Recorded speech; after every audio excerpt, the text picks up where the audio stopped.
In Shvi of Parshas VaYakheil, we have a continuation describing the making of the various parts of the Mishkan.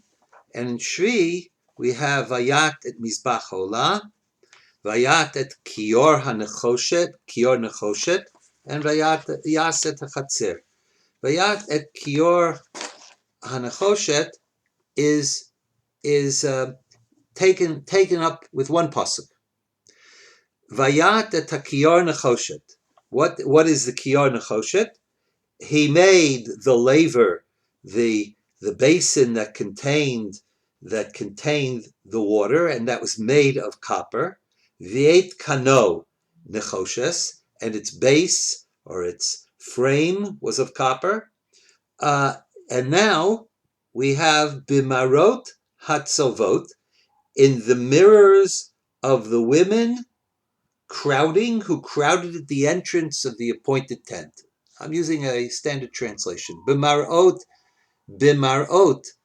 is translated, and so follows Rashi and the Targum.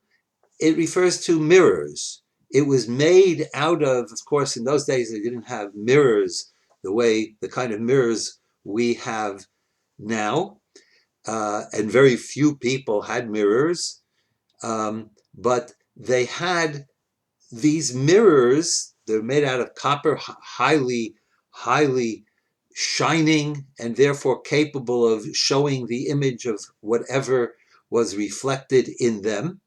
And these were donated by the marot were of the tzovot, it's in the feminine, of the women who crowded. Tzava as a crowd. Now, what is being said?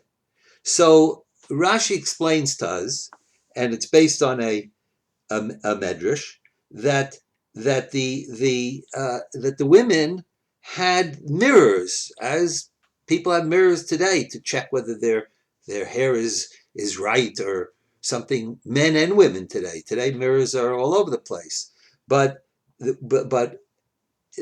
was at that time it was not so common. But the women would especially want to have it to see the Jewish women when they were mitkashet, when they were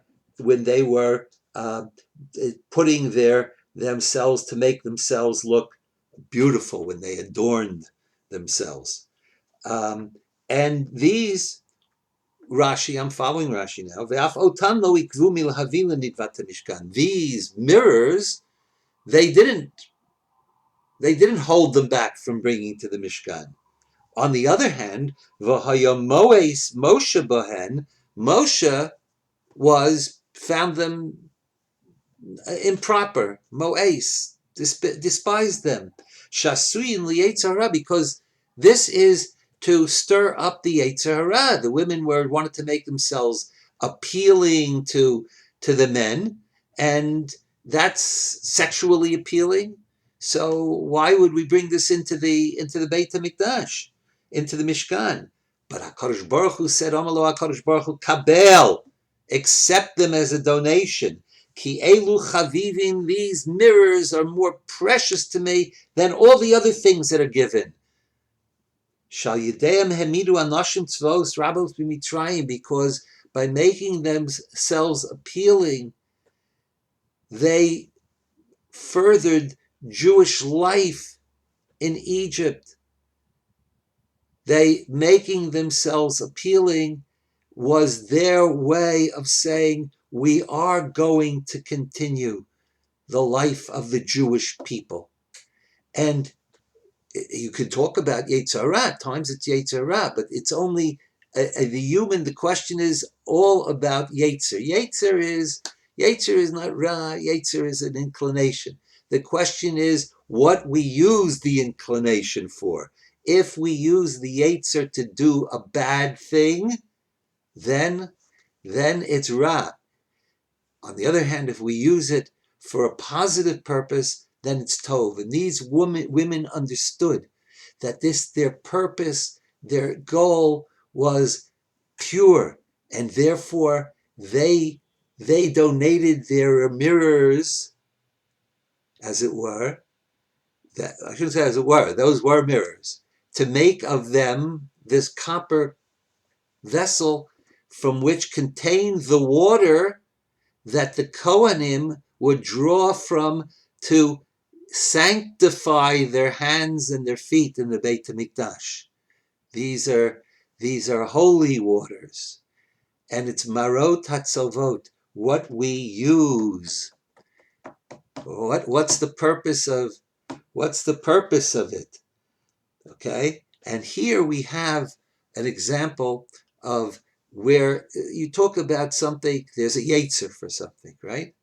And the yetzer, let us say, is for beauty and relationships, right? But the question is, there's no intrinsically, it's not good or bad. It depends where you direct it. Rav Hutner explains that when we talk about a mitzvah I know right away. Either I did something right or I did something wrong. There's a mitzvah to do something and I did it. There's a mitzvah not to do something and I didn't do it. So I knew right away. But Dvar Shut is not a gray area where it doesn't make any difference. There's no lotase, there's no prohibition, and there's no commandments. I'll do what I want. No, Rav Hutner says the only difference is that when you do a mitzvah or refrain from doing an aveira, you know right away what you've done.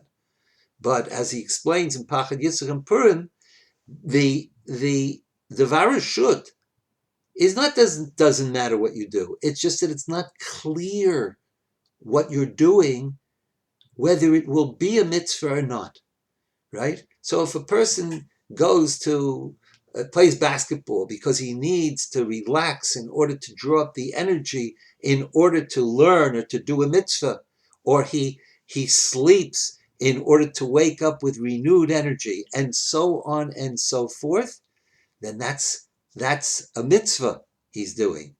You don't know it right away, because if the guy just keeps sleeping, then it's not a mitzvah, right? What Moshe looked at it, he said, look, what kind of business is this? This kind of stirring up of lust. But it turns out HaKadosh Baruch Hu says, these are most precious to me. In other words, the notion that a person could say, I could do it or I could not do it, but I'm going to do it in such a way that even though there's not a mitzvah this way or an aveira this way, I will turn it into a mitzvah. I will turn it into the proper thing. And that is a life of kedusha, of holiness.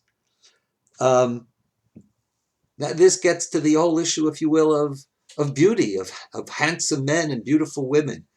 So we say, sheker achein vehevel hayofi, chein and beauty is a lie, it's false, it's hevel, it's nothing, right? Vanity, sometimes hevel is translated, meaningless, right? But Isha Yirat Hashem hititala. What is praiseworthy is an Isha Yirat Hashem. The Vilna Gaon says, Sheker hachein vehevel hayofi, only if it's not connected with an Isha Yirat Hashem. Okay? So intrinsically, chein and yofi is not good and not bad. It's what you use it for. Isha Yirat Hashem. She will use the chein and the yofi, or he will use his chein and his yofi for Yirat Hashem. Will be incorporated in it. Then hititalal. Then that is worthy of praise. I'm not quoting. I'm amplifying what the Gaon said, or the way I understand the Gaon. You can look it up yourself and see how you understand it. And indeed, that this is a factor, and the Gemara says it's also to be mekadosh a woman ad sheyirena, until he sees her, because shematit gana beinov, maybe he won't like the way she looks, right? And the Torah says lotis v'ahavta l'recha kamocha and lotis nasachicha bilvavecha. You have to love the other person. You're not allowed to hate a person, right? So being truthful in the ultimate way of truth, you have to examine these things. These things are important. Now, being truthful reminds us of Keats in Ode on the Grecian Urn, in which he's marveling at the beauty of this, the Grecian beauty of this urn, and the scene being depicted on the urn. And he says, right, that in the end, truth is beauty, beauty, truth, and that's all you need to know, etc., etc. Okay, not quoting the last line correctly, right? Well, I would say that the truth of Torah is beautiful. Truth, profound truth, to me seems beautiful, right? I can get that. But beauty is truth. Beauty is truth. Chas v'shalom. Beauty can depict truth, and then the truth is, right, becomes deeper. But beauty in itself can be horrible. It depends what it leads to, where it goes. Beauty is not intrinsically true, but truth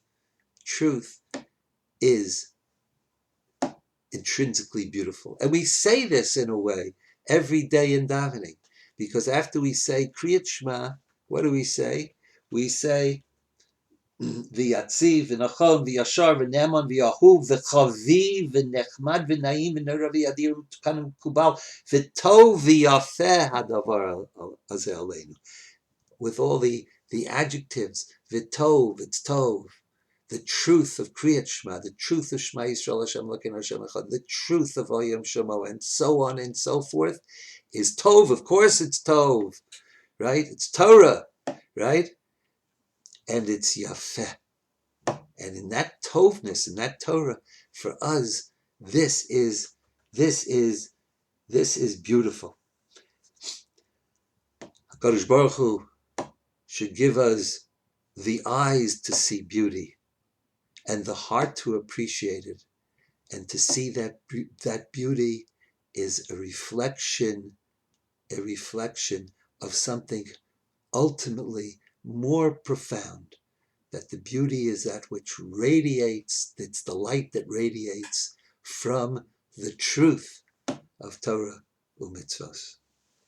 And then indeed, we will indeed know about the purification and the holiness of the waters.